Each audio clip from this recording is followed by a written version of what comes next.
esta discusión sobre las transformaciones de la cultura política, cuánto los chilenos apreciamos nuestra democracia, cuáles son nuestros valores republicanos, es de una centralidad tremenda.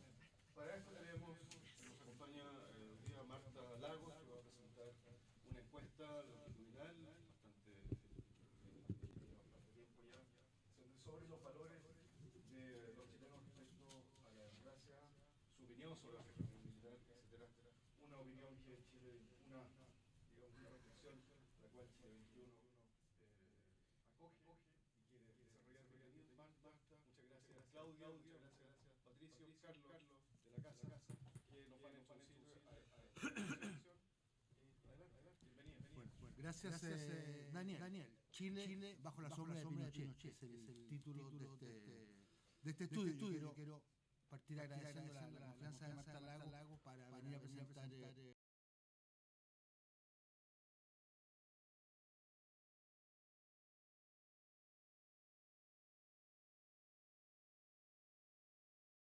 principalmente escritor, analista, ex convencional y actualmente también asesor presidencial para la conmemoración de los 50 años del golpe de Estado.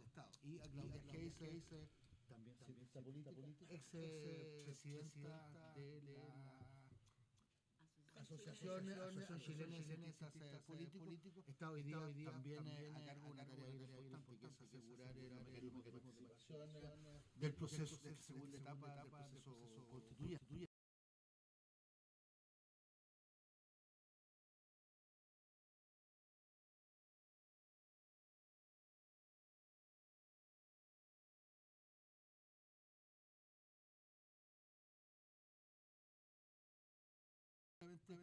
Decir que esta es una encuesta única, longitudinal, que retoma datos desde 1987.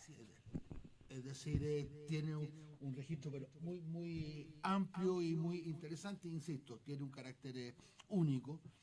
Es un estudio que está construido en torno a una pregunta que es muy importante, que es cómo valoran cómo se valora la dictadura, cómo se evalúa la dictadura por parte de distintos grupos de chilenas y chilenos, algunos que vivieron estos acontecimientos y otros que no han vivido estos acontecimientos.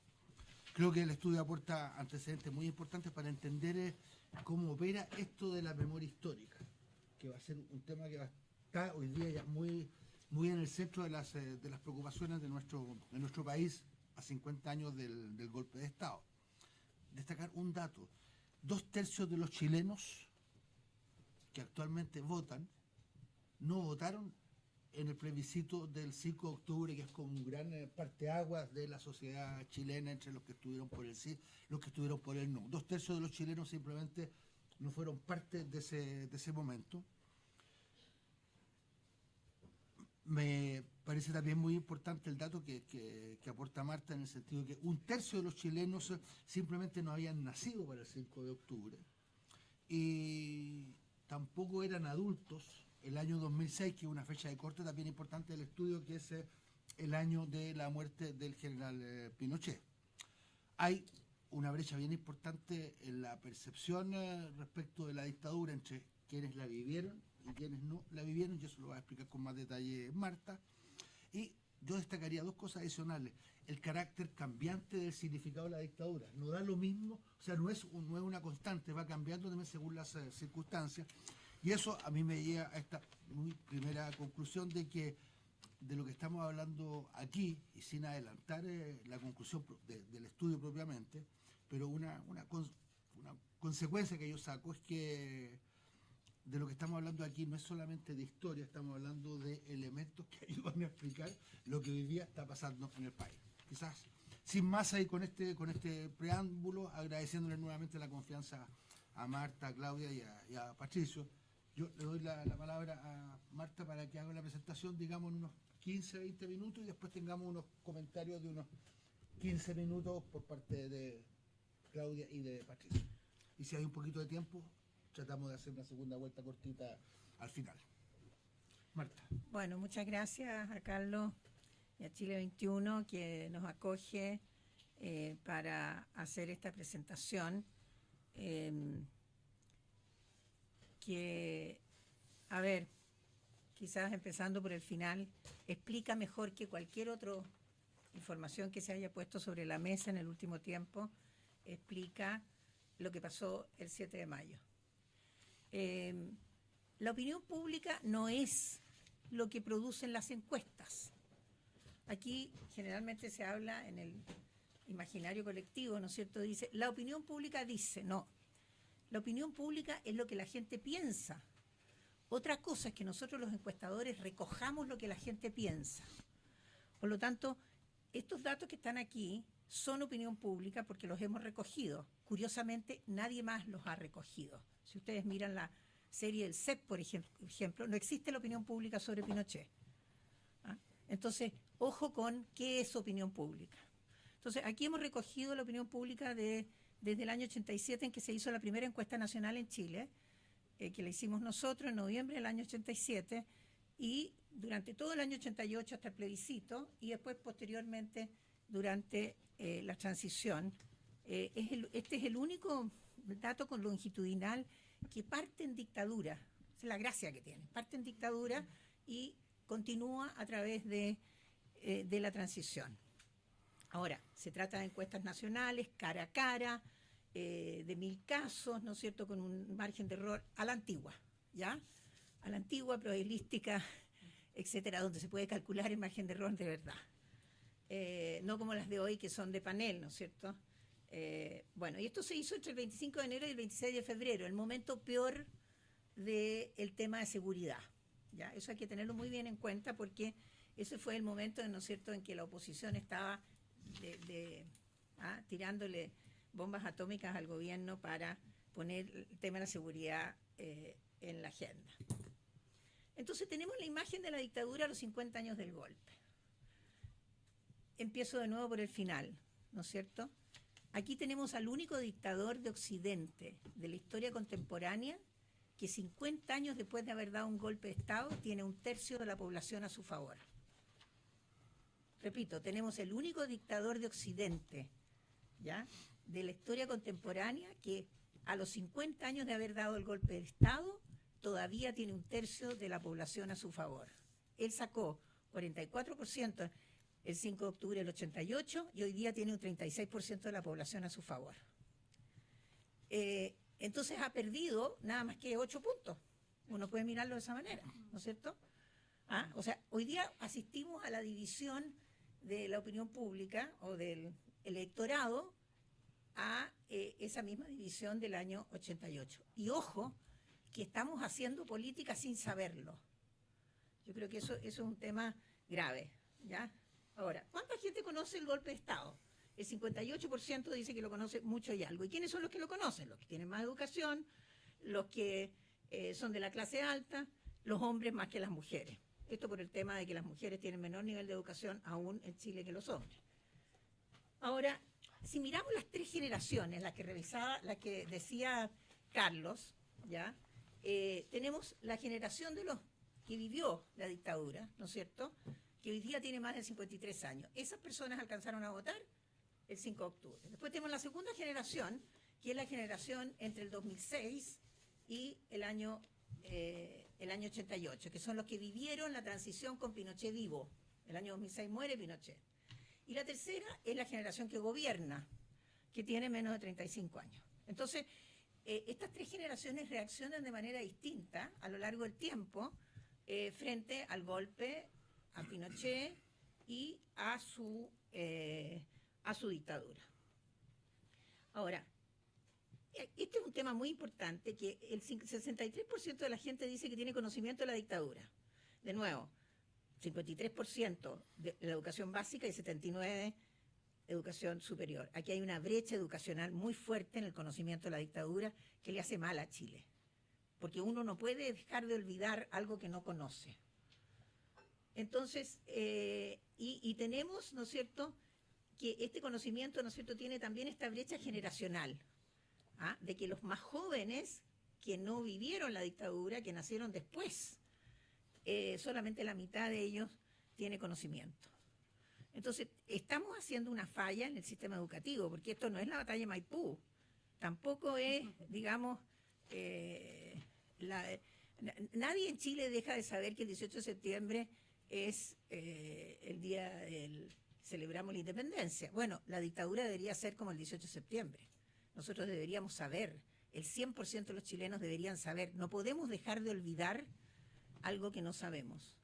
La primera falla es no saber.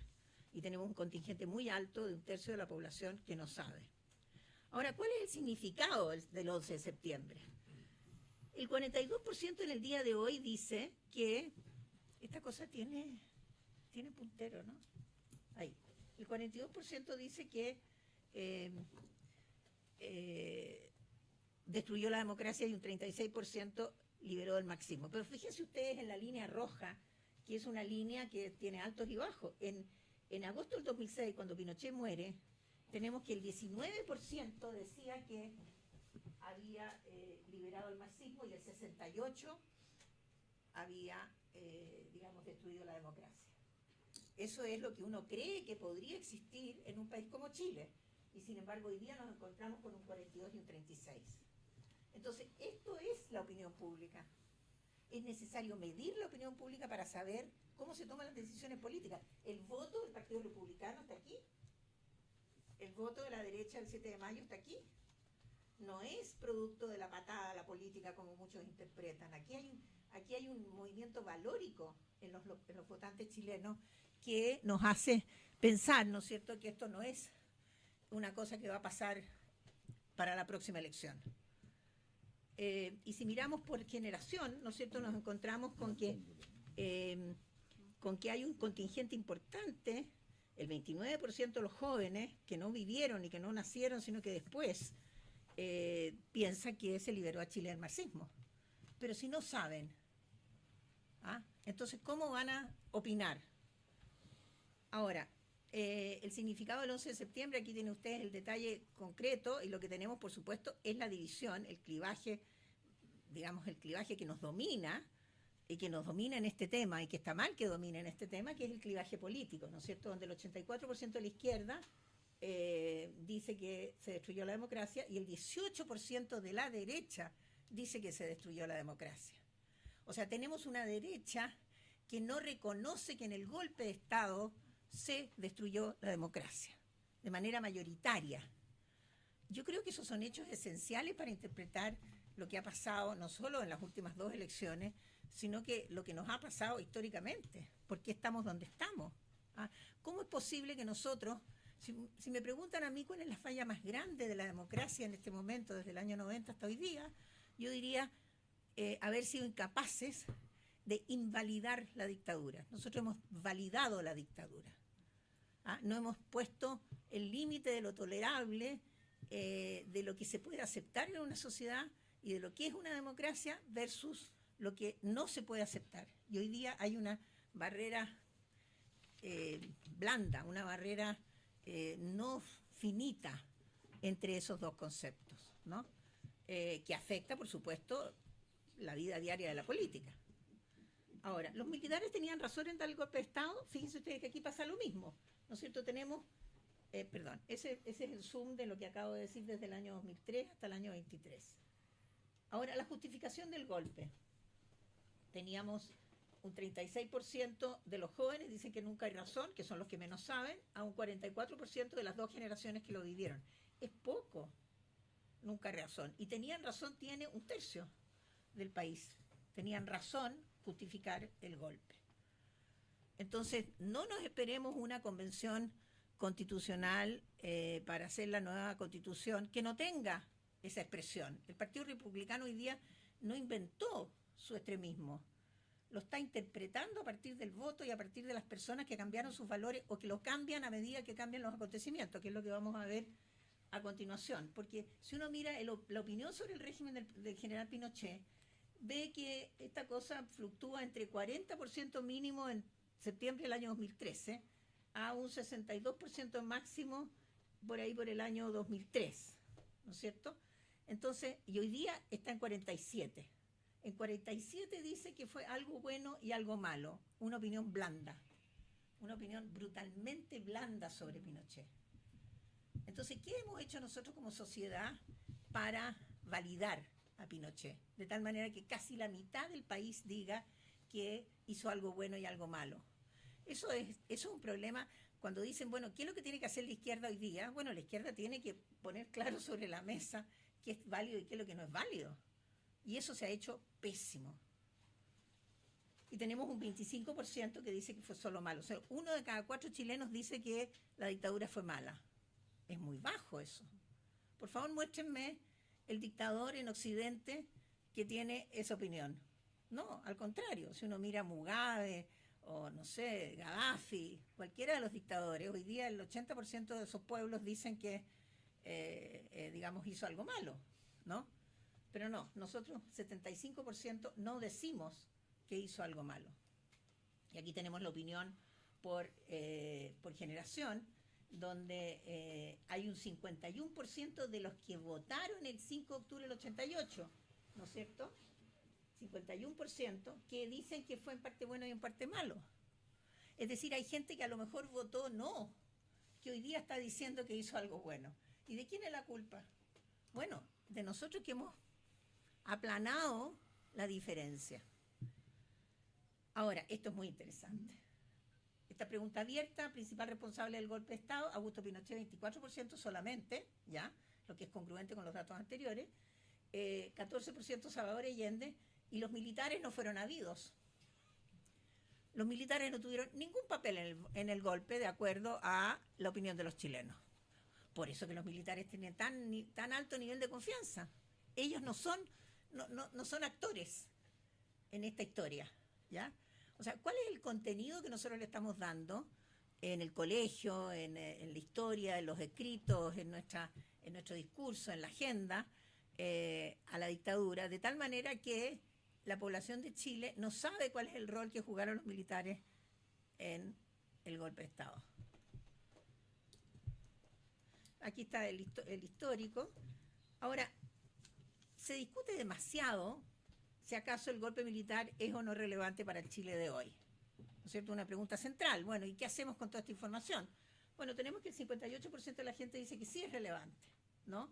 Ahora, la gente que tiene educación básica, por supuesto, es la menor. Aquí hay otro clivaje educacional muy importante. Y sobre todo, la gente que le alcanza, es decir, la gente que tiene más nivel de socioeconómico, tienden a decir que es más relevante que la gente más pobre. A medida que disminuye el nivel socioeconómico de la persona, disminuye la relevancia de la dictadura. Lo que explica también por qué en los sectores populares se vota más Partido Republicano que otra cosa, ¿no es cierto? Porque ahí está lo que se llamó en su época el pinochetismo sociológico, que fue la base de la UDI. Pinochetismo sociológico, un artículo que escribió Carlos Uneos por ahí por el año 86, 87, que decía que la gente de menor nivel socioeconómico que había recibido las prebendas de la dictadura apoyaba a la dictadura a rajatabla. Y ese segmento todavía existe, ¿no? Ahora, ¿se han olvidado las divisiones creadas por el régimen militar? Aquí tienen ustedes como en el año 2004 era 81%, hoy día es el 66%, que dice que está en desacuerdo. Es decir, no se han olvidado las divisiones, ¿ya? Es un tema que está en la opinión pública de los chilenos. El hecho que no esté en la agenda no significa que no esté en la opinión pública. De nuevo, quiero hacer esa distinción. Porque aquí se cree que lo único que es opinión pública es lo que publican los diarios y los canales de televisión. No, lo que está en la mente de los chilenos, el imaginario colectivo se llama. Ahora, aquí tienen ustedes el perfil con la brecha, ¿no es cierto? Por supuesto que hay una brecha, un clivaje digamos, de izquierda a derecha también, pero aquí hay un clivaje que tiene que ver con las generaciones, ¿no es cierto? Porque evidentemente que la generación de los más jóvenes les importa menos porque saben menos. Ahora, aunque se hayan olvidado las divisiones del pasado, ¿se mantienen o no las huellas dejadas por el régimen militar? Y el 68% dice de acuerdo, ¿no es cierto? Entonces, esto está en la mente de la gente y no está siendo abordado por la política. Fíjense ustedes que hasta hoy día, y yo he mantenido estricto silencio todo este tiempo desde el 7M, nadie me ha mencionado en ninguna parte esto como un factor explicativo del voto. Y sin embargo, a mí me parece, si bien es muy difícil probar la causalidad, parece que es bastante obvio que esto no es, en primer lugar, no es una cosa que se inventa después del 19 de octubre, ¿no es cierto? En segundo lugar, no es una cosa que sale de la nada. Es algo que estaba ahí, ha estado ahí todo el tiempo y nosotros no hemos hecho nada para remediarlo, ¿no? Ahí tienen ustedes el perfil de nuevo, donde hay una brecha. En este caso es interesante porque la brecha el clivaje, digamos, de izquierda a derecha es mucho menor, es decir, tanto la derecha como la izquierda, ahí tienen ustedes esta diferencia que es bastante más pequeña que las anteriores. La derecha, tanto como la derecha como la izquierda, creen que se mantienen las divisiones del pasado. Entonces hay tierra fértil para abordar estos temas y me parece que a los 50 años del golpe no abordarlos es tenerle miedo a esta discusión. Nosotros los chilenos tenemos miedo a esta discusión. Hay que dejar de tenerle miedo. Tenemos que resolver esto. Aquí está la brecha, ¿no es cierto?, generacional según la socialización. Chile se habría desarrollado más, igual o menos, en dictadura. Aquí no tenemos una opinión clara. Tampoco hay un voto a favor de la democracia aquí, ¿no es cierto? O sea, ¿la democracia habría sido mejor o no? No sabemos. ¿Por qué? Porque está dividida la opinión. Y la imagen del general Pinochet como dictador recoge un 64%. Eso es lo que hay. Y el 39% es el hombre que impulsó, modernizó la economía chilena. Hay un 20% que dice que fue uno de los mejores gobernantes que ha tenido Chile en el siglo XX. Ese es el voto republicano. Es una cuestión brutal. Y estos datos nosotros venimos recogiendo desde el año 87. ¿Ah? Ahora, a favor o en contra del golpe, este es el tema de la memoria histórica, en donde le preguntamos a las tres generaciones, o sea, a las dos generaciones, al entrevistado y a sus progenitores, ¿no es cierto?, a la madre y al padre, y nos encontramos con que por lo menos en el recuerdo de los entrevistados, los padres y las madres son menos categóricos que los hijos, ¿no? Pero hay un 34% que dice, ¿no es cierto?, que sus padres estaban, o sea, que ellos estuvieron en contra, a favor del golpe, y el 28% de los padres estuvieron a favor del golpe. Es decir, hay una memoria histórica del sí, que llega a un tercio. Esa memoria histórica del sí se reaviva, yo creo, con el estallido social y se reaviva con la inseguridad ciudadana, que era el principal elemento que tenía Pinochet para decir que la democracia traía caos. No sé si ustedes a lo mejor eran muy chicos para ese entonces, pero la amenaza que tenía Pinochet sobre la democracia decía va a llegar la democracia y con la democracia va a llegar el caos, ¿no? Entonces sí, hay un vínculo valórico, ¿ah?, al que estamos enfrentados.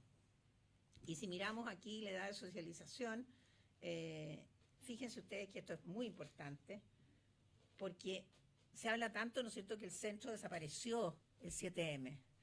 ¿Y quiénes son los que se ubican en el centro político? La generación que no vivió Pinochet, que hoy día tiene menos de 35 años, un tercio de ellos se ubican en el centro político.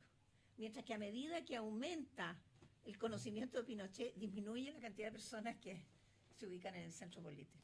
Es decir, es menos probable que una persona que votó en el sí y el no, hoy día se ubique en el centro político. Y es mucho más probable que una persona que tiene menos de 35 años, hoy día se ubique en el centro político. Entonces hay una interpretación también un poco tildada de en qué consiste el centro político.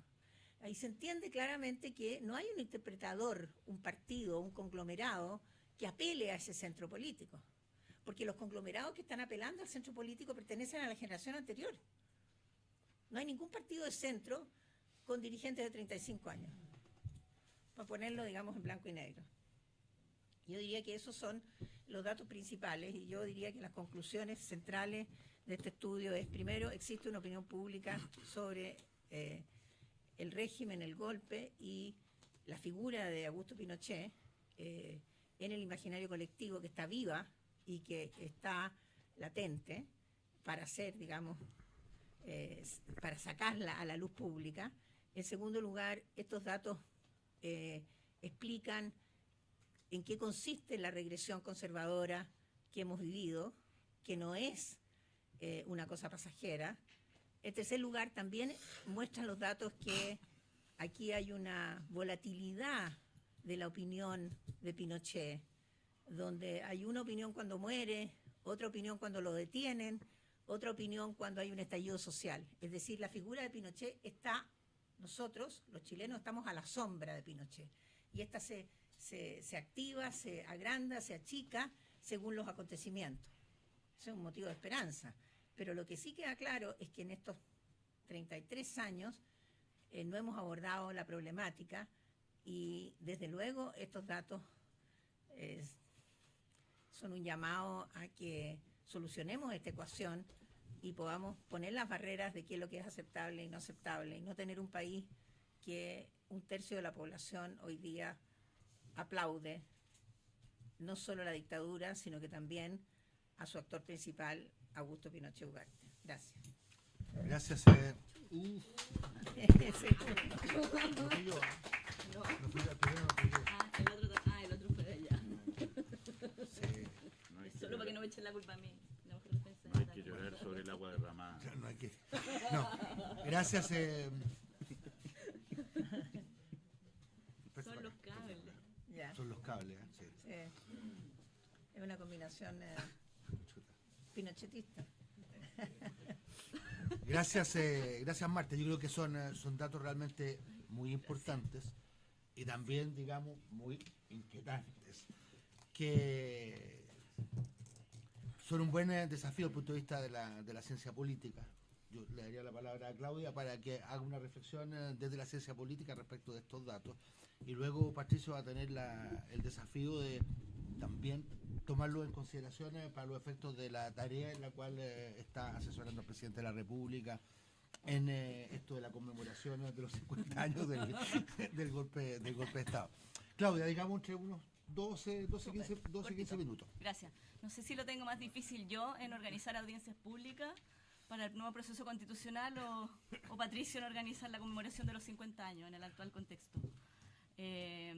Bueno, muchas gracias por la invitación, gracias a Chile 21. Es un honor presentar esta encuesta que creo que da luces, nos da datos empíricos para tratar de entender lo que está pasando en Chile, que no sé si han visto una caricatura que pone a Chile en el diván y dice necesito una profunda terapia, y esto que la gente se pregunta, sobre todo desde fuera, ¿qué le pasa a Chile que está tan esquizofrénico, que está tan que pasa de un polo al otro, que está tan volátil, etcétera? Y aquí vemos que en realidad detrás de esa volatilidad hay una explicación consistente, hay algo que se mantiene, y yo creo que ahí el voto obligatorio, por cierto, tiene también un rol súper importante en las expresiones electorales de estas corrientes subterráneas que se han mantenido. Marta Lagos decía que es el único dictador que a 50 años tiene un tercio de apoyo y ha perdido 8 puntos en estos 50 años de apoyo. Es realmente muy notable, yo creo, muy impresionante.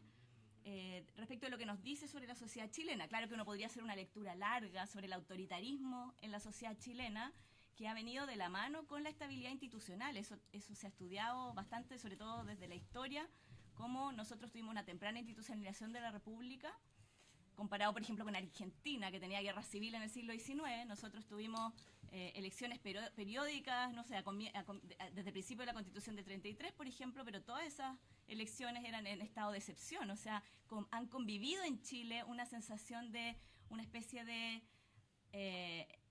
estabilidad política, alternancia al menos aparente en el poder, con corrientes subterráneas tremendamente autoritarias y tremendamente excluyentes y negadoras de derechos.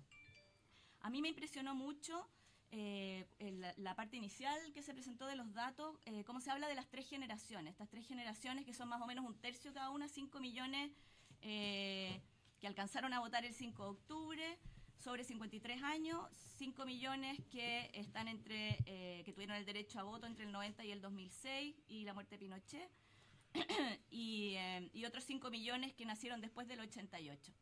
Y me llamó mucho la atención que en estas 3 generaciones yo hubiera esperado que respecto del conocimiento de la dictadura y del golpe, que hubiera una cercanía entre las primeras dos y quizá una distancia con la tercera. Creo que esta parte de los datos se inserta muy bien en la discusión política que tenemos hoy día sobre el recambio generacional, sobre el Frente Amplio, sobre qué significa generacionalmente la nueva izquierda, etcétera. Se presentó hace poco el libro de Noam Titelman, que empieza a hacer como una reflexión sobre eso y sobre los problemas como más que tienen más que ver con la identidad política, con la representación política. Y claro, estas dos generaciones, en realidad lo que me llamó la atención es que la generación intermedia, la generación, bueno, yo entré así como a la colita de la segunda, digamos, no alcancé a votar el 88, mi primera votación fue en la municipal, el 92, creo que fue. Sí. Esa fue la primera vez que pude votar. Yo no pude votar en el plebiscito ni en la primera elección, pero esa generación se une a la generación joven en desconocimiento en esta encuesta. Y eso lo encuentro muy llamativo, porque para mí esa es una generación que vivió la dictadura, que entró, no sé, a la universidad o que empezó a activarse más políticamente en los inicios de la democracia, y sin embargo esa generación se parece mucho más a la generación post-88 respecto del desconocimiento de la dictadura y del golpe. Creo que eso es tremendamente llamativo, es algo que yo no sabía, que me impresionó mucho, y que creo que habla de una especie de despolitización en democracia, o sea, de algo que pasó desde el retorno a la democracia, que me parece a mí que hay que hacer algunas hipótesis de qué es lo que pasó y que puede tener que ver con esta dificultad general para reconocer al golpe de Estado como un quiebre de la democracia. O sea, que haya tanta gente que no considera que eso destruyó la democracia, creo que puede tener que ver con ese desconocimiento y con ese paso, digamos, que uno podría esperar en gente más joven, pero no en la gente de mi generación. También me llamó la atención que hay más conocimiento sobre la dictadura que sobre el golpe mismo. El golpe es como, si uno lo preguntara, digamos, en el extranjero, digamos, visto de afuera, es un hecho tan violento, tan notorio, que también me llama la atención. Y por supuesto la brecha de conocimiento entre derecha e izquierda. Y ahí yo creo que también hay un tema que tiene que ver con esta amnesia voluntaria, con esta estrategia de lavado de imagen o de negación, digamos, de lo que fue la dictadura y de lo que fue el golpe. Y ahí la encuesta, el informe de la encuesta se pregunta si la dictadura es un hecho ideológico en la historia, definido por dónde se ubican los chilenos respecto de la ideología. Yo creo que hay un tema súper importante ahí. Sobre el significado del 11 de septiembre, está claro, también aparece periodizado en 3 épocas. Creo que es muy interesante cómo se muestran los datos con estas categorías, digamos. O sea, las categorías ayudan mucho a entender la encuesta, y entonces entre el 2004 y el 2003 se parece una especie de época dorada, así como época dorada de la democracia, donde baja el apoyo básicamente al golpe y a la dictadura. Y tiene que ver con la muerte de Pinochet. En la muerte de Pinochet encuentra su pique el 2006, la idea de que el golpe destruyó la democracia llega a un 68%. Mientras que con la detención en Londres, el 2000 con el retorno de Pinochet había subido la idea, el pic del apoyo al golpe como algo que liberó a Chile del marxismo, alcanza su pique de 36% el 2000 en el retorno a Pinochet. Entonces también ahí es súper interesante, creo, ver cómo se resignifican estos hechos históricos a la luz de la política coyuntural. O sea, hoy día, como se señalaba aquí, se está resignificando esto a la luz del estallido social, a la luz de la inestabilidad política, económica, de seguridad que hemos vivido en los últimos años, así como con el retorno de Pinochet tuvimos esa variación entre el retorno de Pinochet a Chile y su muerte, digamos, que son dos momentos políticos en que se reinterpreta el golpe de manera súper notoria. Me llama la atención también cuando se pregunta si estamos en un retorno del pinochetismo, que en realidad la gente que dice que liberó al marxismo es la gente de más edad. O sea, la diferencia etaria de que el golpe liberó a Chile del marxismo se mantiene, digamos, ese clivaje generacional. No es que la gente joven apoya menos esa idea. Y quizá para concluir, voy a decir un par de ideas. Primero, creo que hay una pregunta súper importante sobre la relación entre pinochetismo, la dictadura, la interpretación que hay del golpe y la antipolítica. O sea, la idea de que los partidos políticos son malos, de que los partidos políticos reflejan a grupos autointeresados, que en realidad no son canales de representación de la ciudadanía, sino que son gente que se está beneficiando a sí misma, utilizando al pueblo, digamos, como excusa para beneficiarse personalmente.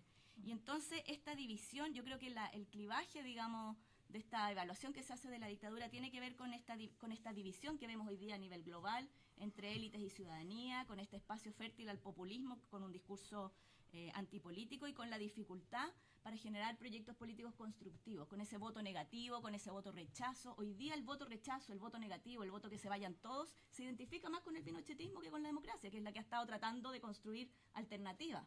Entonces, de alguna manera, creo que cuando Marta decía esto no es una patada a la política, no estoy tan segura. Yo creo que lo que pasa es que se superpone el clivaje de la antipolítica y de la patada a la política con el pinochetismo. Se asocia la dictadura con la antipolítica, porque el discurso de la dictadura era un discurso antipolítico. Ahora, claro, uno podría decir analíticamente que eso tiene una profundidad de 2 milímetros. O sea, evidentemente una persona que está en el gobierno es un político, pero su discurso antipolítico quizás logra convencer. Y también creo que había una estrategia exitosa de relativización de las violaciones de derechos humanos. Es muy impresionante cómo, por ejemplo, el Museo de la Memoria no es reconocido como un museo imparcial o nacional, y solamente van al Museo de la Memoria ciertas personas, y hay colegios, o sea, no es un lugar que visite cualquier colegio. Y ahí es claro el contraste, por ejemplo, con Alemania o con Argentina respecto de una verdad compartida, al menos en un mínimo, que tiene que ver con los derechos humanos. Y yo creo que eso tiene que ver con el nivel de continuidad que ha tenido la dictadura en la democracia. Tiene que ver con que no se hizo una división clara al retorno a la democracia. No es solo un tema de educación cívica, también tiene que ver con que Pinochet se mantuvo como comandante en jefe, con que mantuvimos elementos antidemocráticos en la Constitución del 80 hasta la reforma del 2005, como la inhabilidad de los comandantes en jefe. Se mantuvo el binominal, que generó mucha distorsión en la política, las leyes orgánicas, etcétera. Y estamos hoy día con este problema constitucional que tiene que ver, yo creo, con esas continuidades. También hay otras esferas de continuidad, y eso lo han vivido todos los países, también Alemania, digamos. En Alemania se acabó el nazismo, por poner un caso como emblemático de lustration, no sé cómo se dice, como de recambio y de verdad compartida. O sea, el hecho de lo que pasó en Alemania es mucho más, es una verdad oficial, digamos, de una forma que no lo es en Chile. Sin embargo, en Alemania también la gente de la Volkswagen seguían siendo los partidarios del nazismo, etcétera. O sea, siempre pasan estas corrientes subterráneas, y las élites, la connivencia, digamos, de la élite económica con el sistema anterior también se produce, pero acá no ha habido una ruptura política respecto de las figuras políticas, de las autoridades, etcétera, que no han pagado costos por haber sido parte de la dictadura. La dictadura, yo creo que también en esta resignificación ha habido una vinculación, una estrategia exitosa de vincular la dictadura con orden, con estabilidad y con desarrollo económico, como mostraban los datos, aunque en realidad la inversión económica y el crecimiento económico empezó en el 90, no empezó en la dictadura, pero se ha logrado instalar que en realidad fue, y la reducción de la pobreza, sobre todo, que es lo más importante, yo creo, de la obra de la concertación, que fue una reducción impresionante de la pobreza. Eso hoy día de alguna manera ha logrado exitosamente asociarse con la dictadura. Yo creo que hay una especie de superposición entre el fracaso de la representación política en esta división nosotros-ellos y la antipolítica pinochetista, que podría ayudar a explicar parte de esta situación. Eso, muchas gracias. Gracias. Quiero decir una cosa más, perdón, una chiquitísima, ¿no? Dale. Perdón, es que se me olvidó, que están tan desordenados mis apuntes. No, quería decir que ahora que está de moda criticar la agenda identitaria y las agendas de nicho, creo que hay un peligro de que la memoria de la dictadura se convierta en una estrategia identitaria, que la supresión legal del pluralismo que significó la dictadura y las violaciones de derechos humanos queden relegadas a una agenda de una identidad particular y no al resguardo de las libertades en interés de todos. Y yo creo que eso tiene que ver con lo que decía sobre el Museo de la Memoria, etcétera. Eso, gracias. Muy bien, Claudia, creo que son reflexiones y observaciones muy pertinentes, importantes también para el trabajo que está desarrollando Patricio en torno a esta conmemoración de los 50 años del golpe de Estado. Patricio. Bueno, buenos días. Gracias por la invitación, Carlos, Marta, muy interesante y yo creo que relevante e importante lo que estamos viendo. Yo creo que el primer comentario que me motiva a esto es que aquí vemos cifras que dicen cómo se ve algo que involucró y que costó muchas vidas. Creo que eso es lo primero por comentar. O sea, aquí hablamos de una historia trágica. Y esta historia causó y ocasionó dolores por doquier. No es un asunto que merezca, digamos, apreciaciones partidarias el dolor, sino que aquí hay un país completo que se vio truncado y que se vio en una situación muy difícil. Digo esto porque a veces, y quizás hasta acá, y quizás esto explica un poco también algo de estos números, a ver, algo antes. Creo que muchas veces olvidamos que el sí ganó con un 44% de los votos en Chile. Y por lo tanto, los rangos más o menos de evaluación que esta encuesta muestra orbitan en torno a lo que fue el apoyo a Pinochet después de 17 años de dictadura. A mí es un dato que siempre me ha conmovido y impresionado, mucho más que el dato del apoyo al golpe de Estado, porque alguien puede apoyar un golpe de Estado sin saber lo que viene. Alguien puede verse movido, digamos, por la situación inmediata sin visualizar lo que viene a continuación. Pero que después de 17 años de dictadura, con los asesinatos, desapariciones, torturas, exilio, apagones culturales, intolerancias, etcétera, se siga apoyando, creo que eso es más conmovedor, o que tengo un 44% que lo apoya. Tengo la impresión de que hay algo que explica también estos números y que tiene que ver con que esto ha permanecido como en una situación de debate contingente, es decir, como si manifestarse a favor o no fuera a favor de la unidad popular o de la dictadura militar. Y creo que los 50 años nos invitan a justamente dar un paso respecto a eso.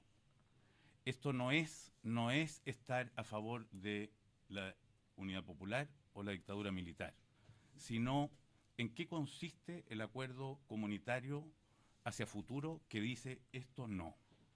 Y esto no que se llama violación a los derechos humanos, esto no que se llama ruptura con la democracia. En el entendido, además, de que así como nosotros vivimos una de sus versiones, las agresiones a la democracia pueden venir de cualquier parte, de muy distintos lugares. Y hoy día en el mundo, en Chile y el mundo, la estamos viendo provenir de muy distintos lugares.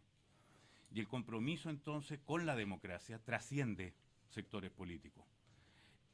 Y creo que tenemos la ocasión ahora en que, ahora es raro porque uno tendería a imaginar que cuando ya el 75% de los chilenos vivos nació después del 73, en torno a 2/3 de los chilenos nacieron después del 73, que coincide con el dato que está en esta encuesta, que son los 2/3 que no votaron, digamos, el 5 de octubre.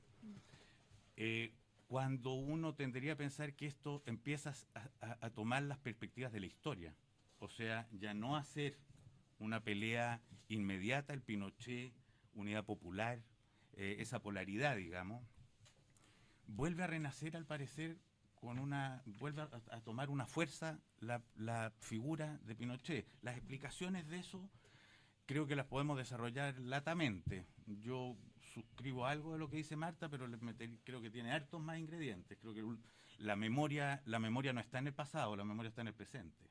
Los hechos que se recuerdan y se mueven de acuerdo al presente.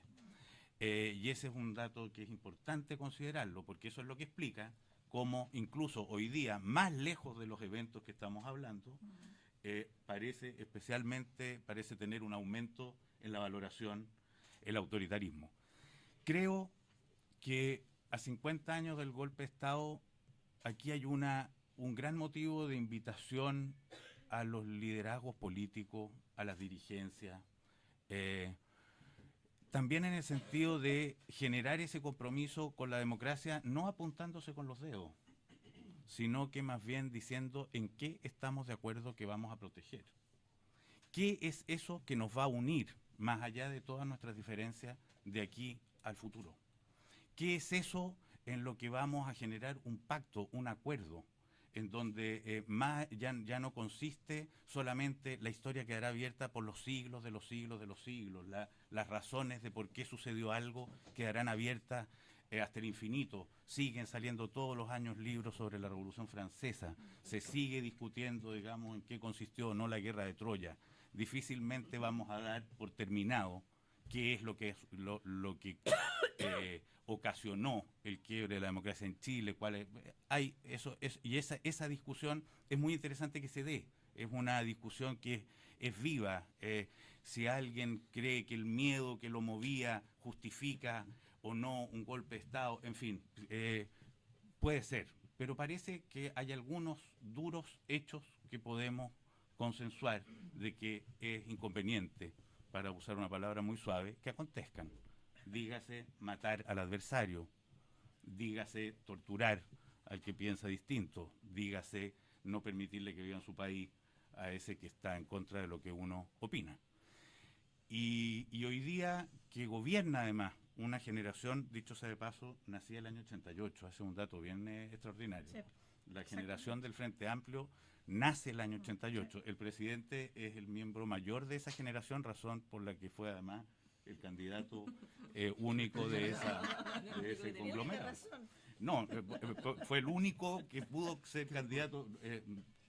Podemos además concluir o no si fue feliz, además de ese dato, pero el asunto es así, nace el año 88. Yo pertenezco a esa generación que tiene 53, o sea, que nació justo para votar el año 88.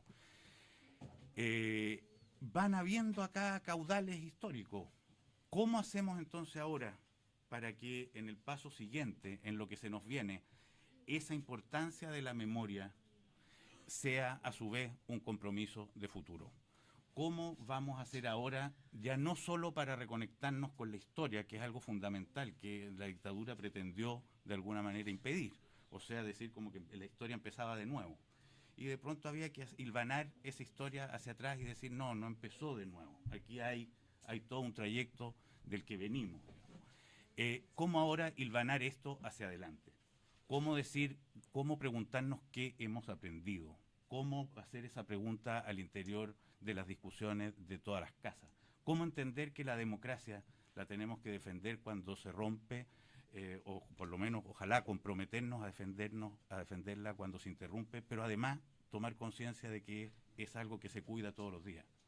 ¿Cómo, digamos, entender que la democracia no darla por sentada? El mundo a nuestro alrededor nos invita a constatar esto que yo estoy diciendo. La democracia no vive su mejor momento. Hay algo de lo que estamos viendo en Chile que no es aislado de este país, que también lo estamos viendo en distintas latitudes. Yo lo que creo es que estos datos duros, pesados, invitan a todo el mundo también a preguntarse cómo hacemos para acordar que el drama y la tragedia que se vivió en Chile no se volverá a repetir. O no, es difícil eso decir que no se volverá a repetir. Los nunca más son declarativos, pero en general la historia demuestra que no son tan efectivos, pero que por lo menos vamos a poner lo mejor de nosotros para que algo así no vuelva a suceder nunca. ¿Cómo hacer que eso no sea un acto recriminatorio, sino que sea una invitación honesta, sincera, amplia, a todos, sin márgenes, a ver cómo hacemos para que esa convivencia continúe en paz? ¿Cómo hacemos para que ese futuro compartido, digamos, al que estamos convocados, genere un espacio en el que podamos vivir todos sin eliminarnos? Creo que algo de eso es el reto. Y respecto de la explicación de esto, me alargaría muchísimo, así que yo te la dejo para después porque quería algunas cosas. Hay que hacer otro seminario. No, pero yo creo que alcanzamos a hacer en unos 10-15 minutos una segunda vuelta. Yo creo que son muchas las cosas que se destacan de este estudio. Como se decía al inicio, la persistencia del pinochetismo sociológico, la fuerza que ha tenido la persistencia de ese pinochetismo. Otra cosa que llama mucho la atención es el contraste internacional. Yo siempre lo digo, como quizás en la política Pinochet con el golpe de Estado y manteniéndose 17 años en el poder, cambió Chile. Y fue, desde ese punto de vista, un personaje muy relevante de toda nuestra historia. Ahora, si uno ve en la percepción internacional, Allende hoy día está en la gloria de la historia, deben ser pocos los países donde no hay una plaza, una calle, una avenida que se llame Salvador Allende, y Pinochet quedó en el más bajo fondo de la historia. Alguien que todavía no podía ser enterrado en un cementerio público, ¿eh? Ni más ni menos que eso. Entiendo que sigue todavía, sus restos están ahí Aparece ocasionalmente, Carlos, en otras partes están en Bucalemu, del mundo. están en Bucalemu. En otros lugares de América Latina ocasionalmente aparece Pinochet. Cuando surgen los desórdenes aparece el necesitamos Sí, un Pinochet. es cierto, pero igual yo creo que la condena, el contraste histórico es brutal, y creo que también es muy importante lo que se partió diciendo acá, de que estos no son datos simplemente para los historiadores, sino que son un elemento muy importante para entender las tendencias presentes. Claudia decía una cuestión al final que creo que es súper pertinente para el trabajo, para lo que vamos a estar viviendo en este año especial, para la tarea que tiene Patricio. Cómo hacer que esta visión crítica, la reafirmación de la democracia, los derechos humanos, sea una visión compartida, no sea una visión de nicho. Incluso de un nicho que pudiera ser minoritario en la sociedad chilena. Yo creo que eso es bien delicado desde el punto de vista de la proyección del país hacia adelante. Yo siempre lo dejo planteado también como tema. Ha estado muy de moda durante todo este tiempo de transición a la democracia el tema de la reconciliación. Y la verdad es que yo todavía me hago la siguiente pregunta. Cuando uno habla con mucha gente que fueron partidarios del régimen, tienen una visión crítica respecto a los derechos humanos, te dicen, mira, la verdad que los desaparecidos fue terrible, el exilio fue terrible, pero hay una pregunta que es más precisa, en donde ahí las respuestas son mucho menos categóricas.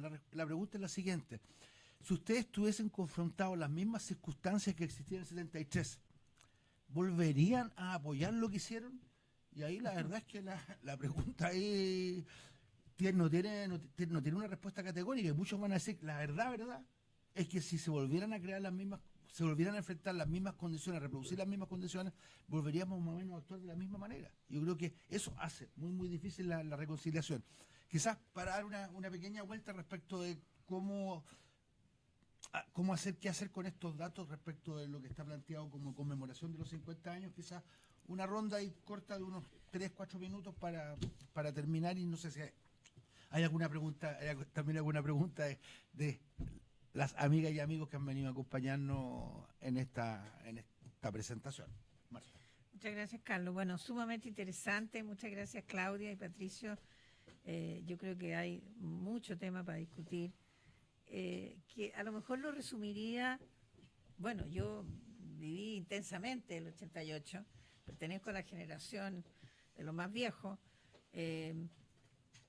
donde, quién sabe, lo más brutal de esa época era el hecho de que Pinochet planteaba prácticamente con todos sus dichos que la democracia era de izquierda, ¿no es cierto? Y cuando nosotros hicimos los primeros estudios durante el año 90, 91, nos encontrábamos con que había una correlación de casi 100% entre la apreciación del gobierno de Elwin y la idea de apoyar a la democracia. Entonces, yo creo que el problema es que justamente lo que está diciendo Carlos, que las dificultades, la amenaza, la inseguridad de esa época, ¿ya?, a quienes habíamos vivido las protestas desde el año 83, nos hacían tirar las riendas para que el caballo fuera más despacito, porque no era posible ir más rápido, porque la incertidumbre era gigante, el caos que se venía, que estaba anunciado con la inseguridad ciudadana, con la libertad como amenaza. Eso fue lo que vivimos. Entonces me parece que esta crisis de seguridad y de inmigración que ha vivido Chile ha sido, yo creo, contundente en revivir. Por eso que esa generación es la que hoy día más tiende a apoyar una opción autoritaria. Ahora, nosotros vamos a publicar ahora en el mes de junio el estudio Latinobarómetro 23, del año 23, donde se muestra que Chile aumenta bastante, 5 puntos, ¿no es cierto?, la gente que prefiere un régimen autoritario. Entonces, ojo, sí hay una protesta a la política, ¿no es cierto?, metida entre medio, y puede haber un problema identitario. A mí no me queda claro que no esté como centro de la problemática la consolidación de un autoritarismo minoritario que sí es identitario. Ese autoritarismo, ¿no es cierto?, del 17% de chilenos que hoy día dice que prefieren un régimen autoritario a una democracia, es el que me parece más amenazante. Y yo creo que frente a eso, la conmemoración de los 50 años tiene que tomar posición para poder poner la barrera, ¿ah? Porque hoy día ya no hay excusa para poner la barrera, ¿no es cierto?, hasta dónde llega lo tolerable y dónde empieza lo intolerable. O sea, qué es lo que es correcto y qué es lo que es incorrecto. O sea, hay algo que en este país hemos perdido, es el sentido de lo correcto. ¿Es correcto no pagar el boleto del bus porque resulta que hay unos señores corruptos que no los meten a la cárcel? Porque esa es la justificación que te da la gente cuando uno hace estudios cualitativos. Oye, si aquí está lleno de frescos que no son corruptos y no van a la cárcel, ¿por qué yo no voy a poder pagar el boleto del bus? O sea, de ahí para adelante nosotros no ponemos los límites de lo correcto y lo incorrecto. Ese sería mi comentario. Claudia.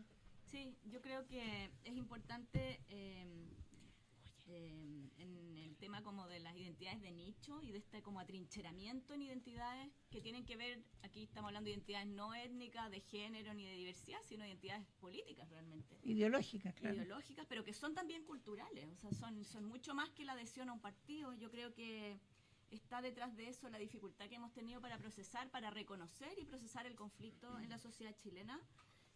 Y eso hay estudios recientes que muestran aumentos a nivel social de lo que se llama la polarización afectiva. La polarización no entendida como que la gente se identifique con los extremos, sino la negación del otro, la negación de la legitimidad de posiciones distintas de la que uno sostiene. O sea, la descalificación de las ideas políticas distintas como que las otras personas son básicamente tontas o malas. O sea, o son malvadas o son tontas porque no hay otra explicación para que alguien piense distinto. Y yo creo que eso, bueno, tiene que ver con la segmentación social que ha vivido Chile por el modelo económico que hemos tenido, con esta división en micromundos que no se encuentran, y también con la dificultad de encuentros de diálogo político entre personas distintas. Y yo creo que eso también explica la violencia en redes sociales, en parte, o sea, esto es algo que se da en todas partes, pero yo creo que el legitimar, por ejemplo, el uso de noticias falsas, la funa, esta violencia con la que grupos que han sido excluidos, cuando tienen algún espacio de ingresar a la esfera pública, lo hacen con esta negación, digamos, del derecho a pensar distinto, que viene de la exclusión. Entonces, no hemos podido construir una apertura gradual del sistema político que incorpore a la esfera pública voces distintas. Y eso, bueno, tiene como resultado, yo creo, esta polarización afectiva que se relaciona también con la incapacidad de construir mínimos comunes. Patricio. Hay un tema que también que acabas de poner tú, Carlos, en torno a la reconciliación, que yo creo también es interesante considerar. Aquí hay efectivamente una generación o unas generaciones que tienen el reto de reconciliarse, si es que lo logran, y si no, no. Pero decíamos los números anteriores, 2/3 de los chilenos vivos nació después del 73 y no votó. Esos chilenos no tienen que reconciliarse. No es ese su reto. El reto de esos chilenos es cómo construir un futuro compartido. El reto de esos chilenos es cómo generar un espacio de convivencia pacífica. La reconciliación efectivamente es un tema complejo y difícil entre quienes se agredieron. Pero no es un reto que tengamos que promover heredar a otros que no se han agredido. Los actuales dirigentes jóvenes de la derecha no tienen nada de qué reconciliarse con los actuales dirigentes jóvenes de la izquierda. Ellos tienen el reto de construir un espacio donde no se repita eso que vivieron sus antecesores. Ellos tienen el reto de cuidar una democracia que no se supo conservar por sus antecesores. Ese es el reto mayoritario actual. ¿Cómo hacerlo? Eso solo se puede construir en torno a algo que aquí también se ha dicho, mínimos comunes.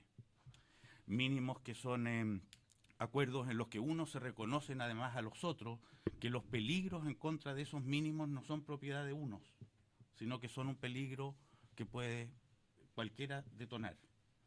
Ese compromiso, creo yo, es el gran reto, a sabiendas de lo que nos pasó, recorriendo nuestra historia, encarando lo que aconteció, mostrando las cicatrices, haciéndonos cargo de las calamidades, diciendo cada cual lo que cree que no repetiría si es que volviera a estar en las mismas circunstancias, son el gran reto de estos 50 años. No dándole la espalda a la historia, sino que mirándola de frente. No tratando de ignorar eso que nos complejiza, sino que más bien encarándolo. Y cómo, a partir de eso, generar un proyecto de futuro. Creo que ese es el gran reto que tenemos por delante. Tomemos algunas preguntas, comentarios. Fernando Ayala.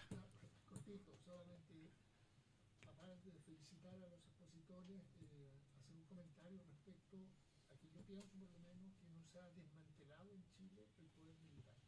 La sombra de Pinochet, que ustedes se refirieron, la sombra del siglo XX, que pesa sobre este siglo, viene en gran parte, en mi opinión, porque no se ha desmantelado el poder de Pinochet, porque la clase política que nos ha gobernado desde el año 90 nunca han querido enfrentar directamente a la fuerza armada. Cuando se habla de reconciliación de la sociedad chilena, debiera partir. El ejército asesinó a su comandante en jefe en Buenos Aires, cometió crímenes horribles, y el nunca más de Cheire fue valioso, pero fue muy tibio, eso no es nada. Aquí cada una de las fuerzas armadas, en mi opinión, cada una de las fuerzas armadas, en mi opinión, debiera reconciliarse con el país, reconociendo plenamente los horrores que cometieron.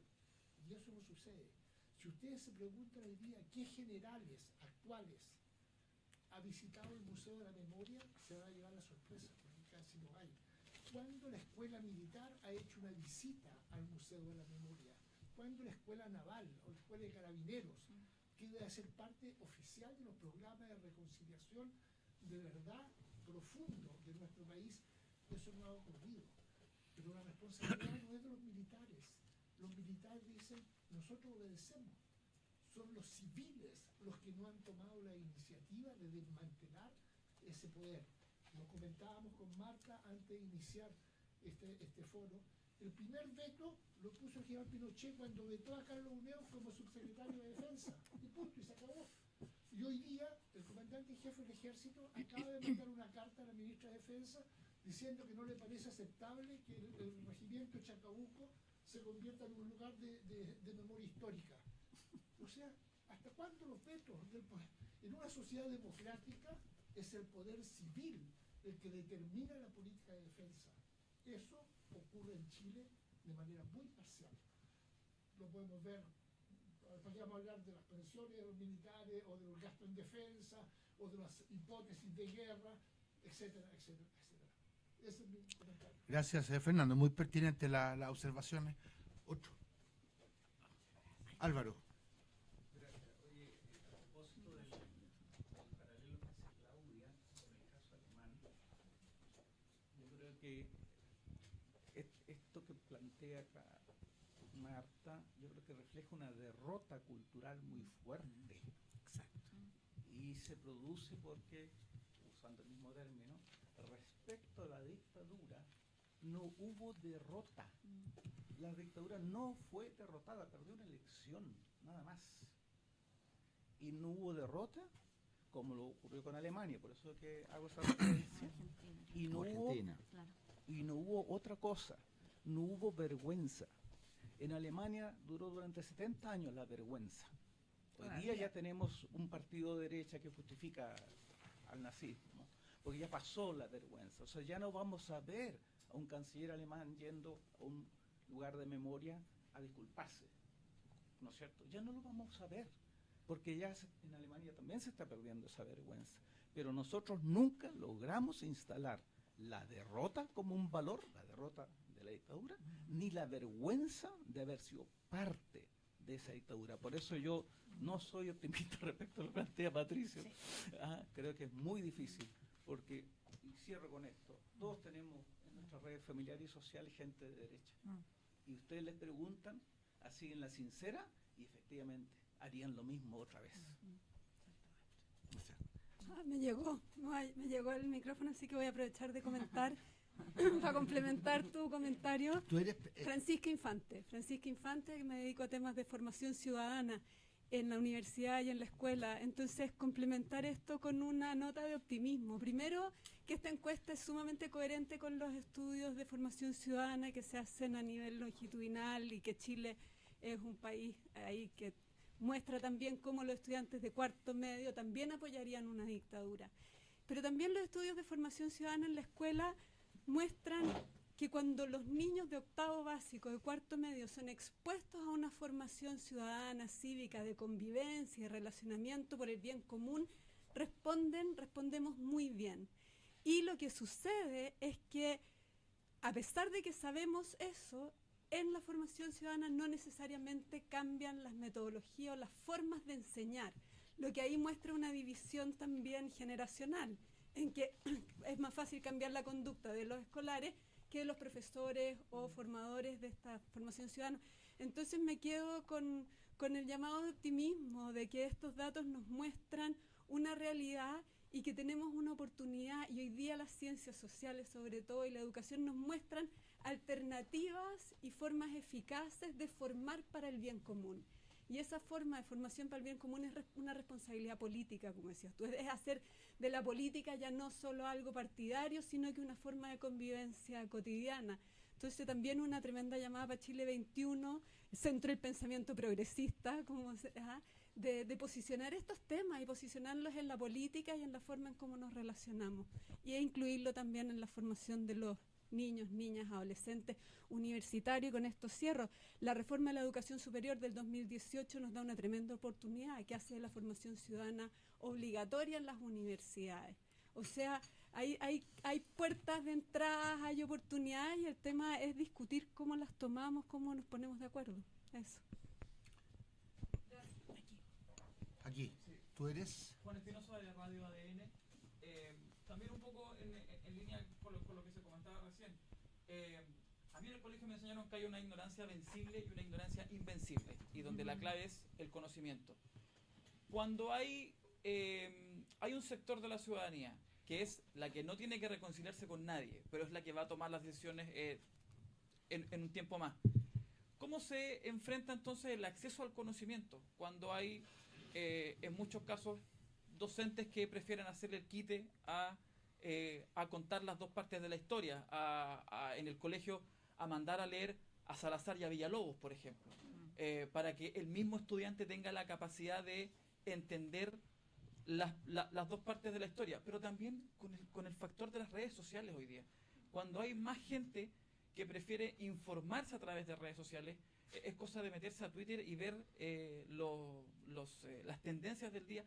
Todo es falso, todo es aprovecharse de, y teniendo en consideración que viene la conmemoración, ¿cómo se enfrenta ese desafío en el objetivo de mantener la memoria viva? Porque los que vienen ahora tienen menos acceso al conocimiento, a pesar de tener muchas más fuentes de información, pero son los que van a tomar las decisiones más adelante. Hagamos una última. Perdón, tú. Sí. ¿Tú eres? Cristian Álvarez, reportero también de Radio Portales. Muchos asociaron en el plebiscito pasado que hubo un cambio de opinión de las clases sociales, podríamos decir, sobre todo las más populares, hacia la derecha. ¿Se podrá asociar aquellos resultados con la percepción, por ejemplo, ahora que hay algunos sectores que han aflorado en el último tiempo, que han sido nostálgicos de lo que hizo el régimen militar, para decirlo más neutralmente?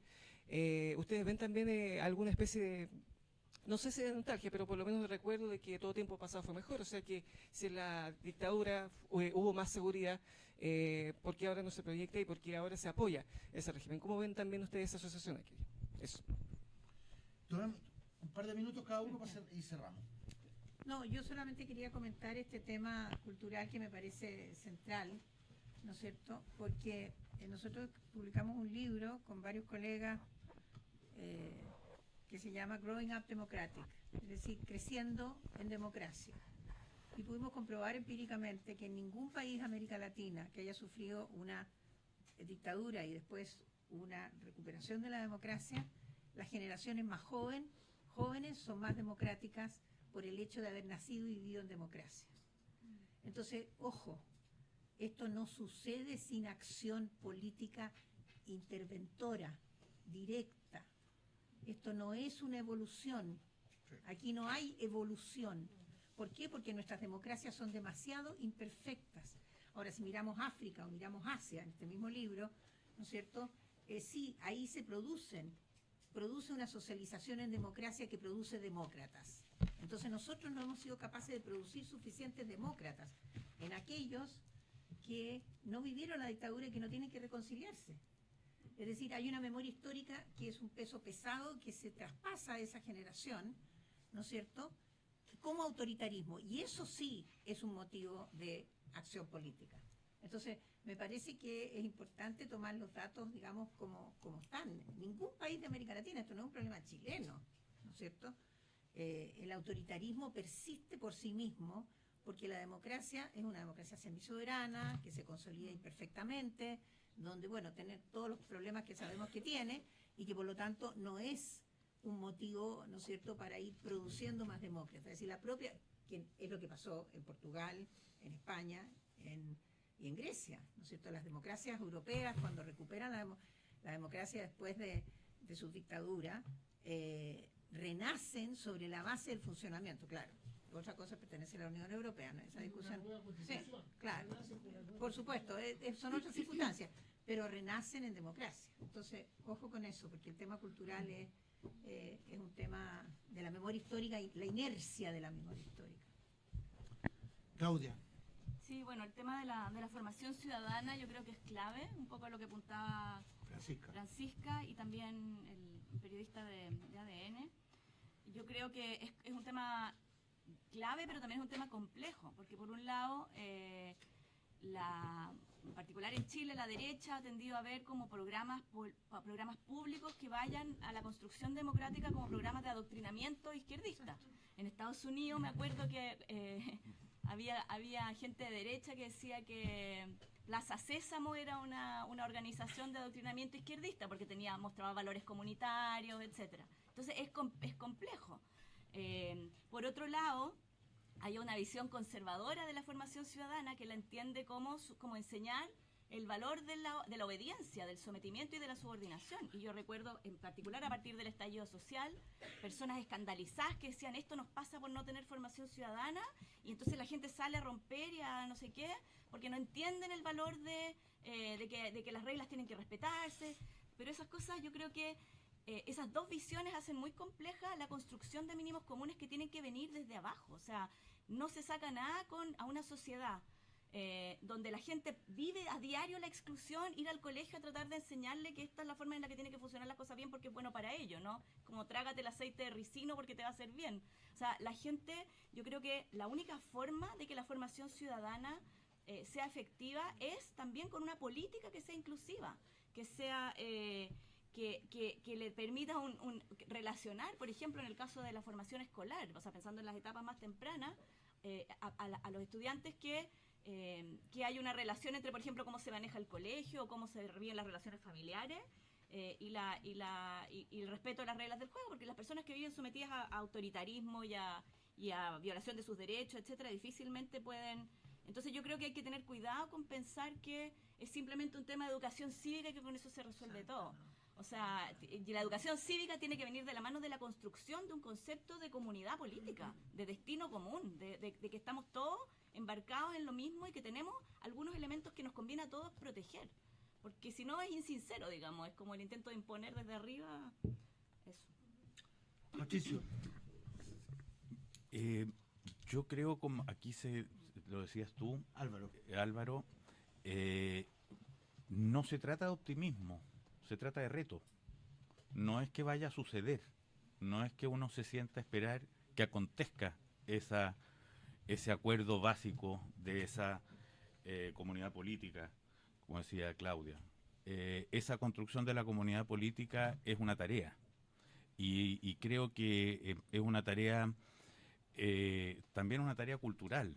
La democracia de la que hablamos no es solo una institucionalidad, es una manera de convivir, es una convicción, es la convicción de que aquí no sobra nadie, es la convicción de que sin la opinión del otro es más pobre nuestra existencia, es la convicción, digamos, de que de ese encuentro se construyen mejores cosas que solo con el propio grupo de pertenencia. Algo de eso es el gran reto por entender, y creo, lo decía en algún momento a la pasada, que aquí también hay una tarea y un reto para las dirigencias políticas, porque lo que estamos hablando es una tarea cuya principal objetivo no es sacar rédito inmediato viendo cuál le gana al otro la mano en esta pasada, sino que es una construcción conjunta. Es ese compromiso con la democracia que nos llevaría a deslegitimar y de una vez por todas poner en el sitio que corresponde las dictaduras, los autoritarismos de cualquier tipo, etcétera, es un acuerdo que es una tarea a construir, y se construye justamente promoviendo el espacio de convivencia, no viendo cómo te saco del juego o cómo te descalifico. Ojalá podamos avanzar en esa dirección. Yo estoy seguro que esta tarea no se va a concluir para los 50 años, pero creo que es el esfuerzo más digno, el esfuerzo más decente que podemos hacer por delante. Gracias, Patricio. Creo que ha sido en tiempos acotados una actividad muy útil. Creo que también ayuda a entregar información, antecedentes para ver cómo se van a enfrentar esta conmemoración de los 50 años. Agradecerle a Marta, a Claudia, a Patricio. Decir que aquí éramos poquitos, pero esto estuvo transmitiendo por nuestro canal de YouTube.